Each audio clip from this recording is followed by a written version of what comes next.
Halo semuanya, kembali lagi bersama saya Madianto. Kali ini kita akan membahas tentang mengelola keuangan ketika kondisi ekonomi memburuk. Indikator ekonomi yang ditunjukkan dengan kurs mata uang rupiah terhadap dolar telah membuat banyak pihak khawatir, bahkan bagi sebagian orang telah menimbulkan kepanikan. Bagaimana tidak? Bagi kamu yang punya investasi misalnya, dalam bentuk reksadana saham untuk tujuan keuangan jangka panjang dan diperuntukkan untuk jaminan atas dana pendidikan anak atau mungkin dana pensiun, tentu akan berpikir ulang.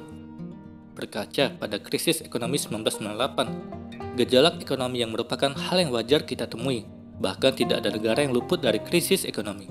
Berkaca pada krisis ekonomi 98, di mana nilai saham dan rupiah anjlok drastis, tapi setelah itu keadaan ekonomi perlahan bangkit, dan bahkan lebih baik dari tahun sebelum krisis ekonomi melanda Indonesia.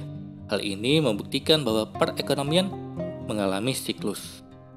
Tips pengelolaan keuangan saat menghadapi ekonomi yang memburuk. Berbicara tentang krisis ekonomi, tentu tidak lepas dari dampak yang terjadi. Dampak yang paling terasa adalah keadaan keuangan pribadimu.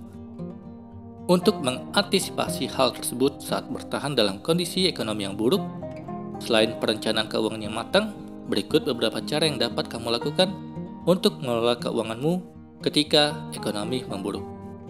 Yang pertama, jangan panik dalam mengelola keuangan. Panik hanya akan membuat kamu terburu-buru dalam mengambil keputusan dan justru merugikan keuanganmu. Agar tidak panik, bagaimana caranya? Kamu harus sangat objektif dalam memandang realitas. Dalam hal perekonomian, kamu harus melihat gejolak ekonomi tersebut dengan menggunakan perspektif yang tepat. Pelajari data-data historis sebagai langkah awal untuk menghalau kepanikan. Analisa gejala ekonomi dengan data yang objektif dengan melihat data historis mengenai krisis ekonomi minimal akan menimbulkan kesadaran bahwa gejolak seperti itu akan sangat mungkin terjadi.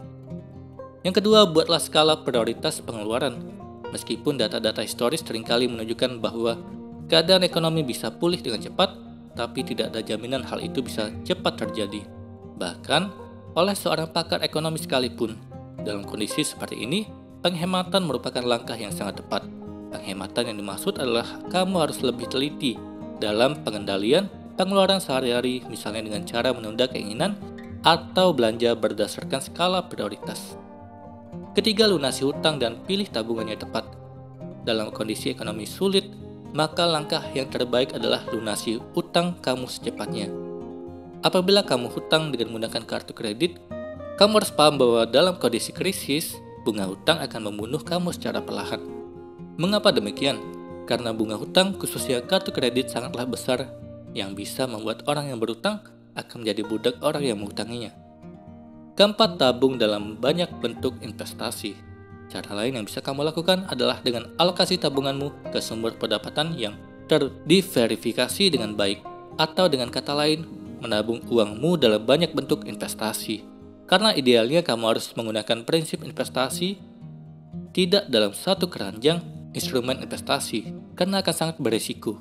Solusinya kamu bisa menggunakan entah itu unit link, deposito, saham, tanah, properti, atau mata uang asing.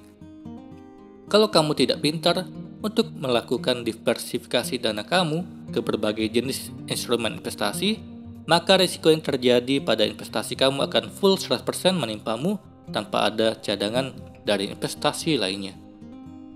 Menetapkan tujuan keuangan memang sangat krusial, karena nantinya seberapa besar dampak krisis yang kamu rasakan itu tergantung dengan kecocokan antara tujuan keuangan dan instrumen investasi yang kamu gunakan. Sebagai contoh, jika kamu berinvestasi untuk menggenapi uang muka rumah tahun depan, seharusnya kamu tidak memilih saham sebagai instrumen, karena di saat ekonomi mengendur, kamu akan kewalahan menyaksikan harga saham yang berjatuhan.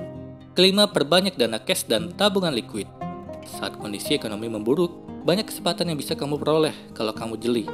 Perbanyak cash dan tabungan liquidmu, karena ketika kondisi semakin memburuk, kamu bisa membeli aset dengan harga sangat miring. Orang yang butuh uang akan menjual asetnya dengan harga murah, asal bisa segera dapat uang tunai. Kesempatan bagi kamu memiliki aset produktif dengan harga murah. Keenam, tiru kebiasaan orang sukses. Dalam kondisi apapun, sebenarnya kamu bisa belajar banyak terkait pengelolaan keuangan.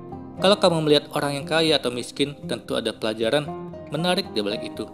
Bisa saja orang tuamu buruk dalam mengelola uang dan kamu belajar kebiasaan buruk pengelolaan uang dari mereka sehingga terbawa sampai sekarang. Kamu pun sulit untuk keluar dari kebiasaanmu yang telah dibentuk sejak kecil karena sudah terlalu mengakar. Tapi kamu bisa melihat hasilnya.